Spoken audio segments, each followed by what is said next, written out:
আসসালামু আলাইকুম। CapCut দিয়ে কিভাবে আপনারা ভিডিওর ব্যাকগ্রাউন্ড চেঞ্জ করবেন, আজকের এই ভিডিওতে সেটাই আপনাদেরকে দেখাবো। স্কিপ না করে সম্পূর্ণ ভিডিওটা দেখতে থাকুন। দিস ইজ মোহাম্মদ সবুজ। আপনারা দেখছেন সবুজ টাচ। যারা আমাদের এই চ্যানেল নতুন তারা চ্যানেলকে সাবস্ক্রাইব করে পাশে থাকা বেল বাটনটি বাজিয়ে দিন। আর যারা অলরেডি সাবস্ক্রাইব করেছেন থ্যাংক ইউ সো মাচ। তো আজকের এই ভিডিওটি শুরু করা যাক।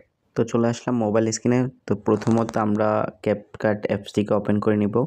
তো CapCut অ্যাপসটিকে ওপেন করতে হলে অবশ্যই আপনার ডাটা বা ওয়াইফাই কানেকশন অন রাখতে হবে। তো এরকম ইন্টারফেস চলে আসবে। আসার পর এখান থেকে দেখবেন নিউ প্রজেক্ট, এখানের উপরে ক্লিক করবেন। এখানে একটু ওয়েট করলে আপনার যে ভিডিও ওইখান থেকে আপনাকে ভিডিওটা সিলেক্ট করে নিতে হবে। তো আমি আমার ভিডিওটা সিলেক্ট করে নিলাম। নেওয়ার পর এখান থেকে নিচে দেখবেন ক্লিক করবেন। এখানে অ্যাড অপশনে ক্লিক করার পর এখানে একটু ওয়েট করবেন। অপেক্ষা করার পর এখানে আপনার ভিডিওটা চলে আসবে। আসার পর এখানে দেখবেন যে আপনার ভিডিওটা, তো এটার উপরে ক্লিক করবেন, ভিডিওর উপরে ক্লিক করবেন। করলে এরকম লেয়ার হবে। তো এখান থেকে দেখবেন নিচের মধ্যে অনেকগুলো টুলস। এখান থেকে আপনাকে খুঁজে বের করতে হবে কাট আউট। এটা এখান থেকে কাট আউটের মধ্যে ক্লিক করবেন। এখানে ক্লিক করলে এখানে দেখতে পাবেন রিমুভ ব্যাকগ্রাউন্ড, এখানে ক্লিক করবেন। তো এখান থেকে আপনাকে আপনার ভিডিওর ব্যাকগ্রাউন্ডটা অটোমেটিকলি রিমুভ হয়ে যাবে। এখান থেকে আপনাকে টিকমার্ক এখানে ক্লিক করতে হবে। তো এখানে আপনাকে ওয়েট করতে হবে। এখানে 100% হওয়া পর্যন্ত আপনাকে ওয়েট করতে হবে। তো আমরা অলরেডি এটাকে সেভ করে নিয়েছি। তো এটার জন্য আমরা এখানে ওয়েট করতেছি না। তো এখান থেকে আপনাকে এটাকে সেভ করে নিতে হবে।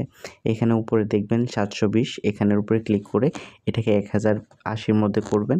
তারপর এখানে এটাকে ডাউনলোড করে নেবেন। তো অলরেডি আমরা ডাউনলোড করে ফেলছি। তো আমাদের ভিডিওর ব্যাকগ্রাউন্ডটা রিমুভ করে দিলাম। তো ওটা ডাউনলোড করাও শেষ। এখান থেকে আমরা আবার CapCut অ্যাপসটিকে ওপেন করে নেব। নেওয়ার পর এখানে নিউ প্রজেক্টের উপর আবার ক্লিক করব।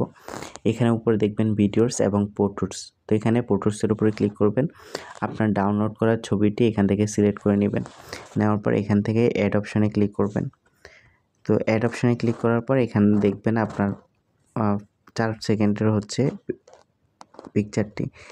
পিকচারের উপরে ক্লিক করে এটাকে আপনারা যতটুকু আপনার ভিডিওর লেন্থ ততটুকু করে নেবেন। তো আমার ভিডিওটা যেহেতু 51 সেকেন্ডের, তো আমি এটাকে 51 সেকেন্ড করে নেব। সো আমার 51 সেকেন্ড করা শেষ।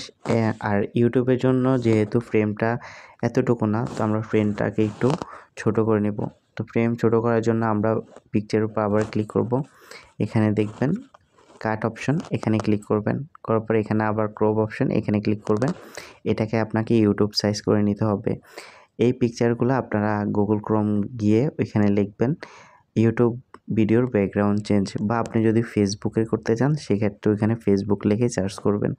তো এখান থেকে যেহেতু ইউটিউবের জন্য আমি ব্যাকগ্রাউন্ড চেঞ্জ করব, এখান থেকে 16:9 এটা নিয়ে নিব। নেওয়ার পর এখানে টিক মার্কের উপরে ক্লিক করব।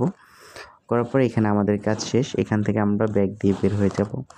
তো এখানে আমাদের অলরেডি কাজ শেষ। এখান থেকে আমরা আবার এখান থেকে দেখবেন নিচের মধ্যে অনেকগুলো অপশন। এখান থেকে ওভারলি যেটা, এটার উপরে ক্লিক করবেন।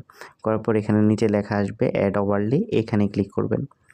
এখান থেকে আপনার পোর্ট্রেটসের মধ্যে সিলেক্ট করা আছে, এখানের মধ্যে আমরা ভিডিওর মধ্যে আবার চলে যাব। যাওয়ার পর যে ভিডিওটা আমরা সেভ করে নিয়েছিলাম সেই ভিডিওটা আমরা সিলেক্ট করে নিব। অ্যাড অপশনে ক্লিক করব। ক্লিক করার পর এখান থেকে আমরা ভিডিওটি অ্যাডজাস্ট করে নেব আমাদের ফ্রেমের সাথে। অ্যাডজাস্ট করা হয়ে গেলে এখান থেকে নিচে দেখবেন ভিডিওর উপরে সিলেক্ট করা থাকবে। নিচে এখানে দেখবেন আবার ক্যাপ আউট, এটার উপরে ক্লিক করবেন। করার পর এখানে লেখা আছে রিমুভ ব্যাকগ্রাউন্ড, এখানে ক্লিক করবেন। দেখুন আপনাদের ভিডিওটার ব্যাকগ্রাউন্ড চলে গেছে, ব্ল্যাক কালার যে ব্যাকগ্রাউন্ড, এখান থেকে আপনাকে আবার টিক মার্কে ক্লিক করে দিতে হবে। তো এখানে আমাদের অলরেডি ভিডিওটা রেডি হয়ে গেছে। তো এইভাবে আপনারা ভিডিওর ব্যাকগ্রাউন্ডটা চেঞ্জ করে নেবেন। তো এটাকে আমরা সেভ করে নেব। নেওয়ার জন্য এখানে 720-এর উপর আবার ক্লিক করব এবং 1080 দিয়ে আমরা আবার এটাকে সেভ করে নেব। এখানে কর্নারে দেখবেন তীর আইকন, এখানে ক্লিক করবেন। আপনার ভিডিওটা সেভ হয়ে গেল। তো ভিডিওটি কেমন হলো অবশ্যই আমাদেরকে কমেন্ট করে জানাবেন। আর CapCut অ্যাপসটি কিনতে হলে অবশ্যই আমাদের হোয়াটসঅ্যাপ নাম্বারে যোগাযোগ করতে পারেন। ভিডিওর নিচে আমাদের নাম্বার দেওয়া আছে, আপনারা ওইখান থেকে আমাদের সাথে হোয়াটসঅ্যাপে যোগাযোগ করতে পারেন।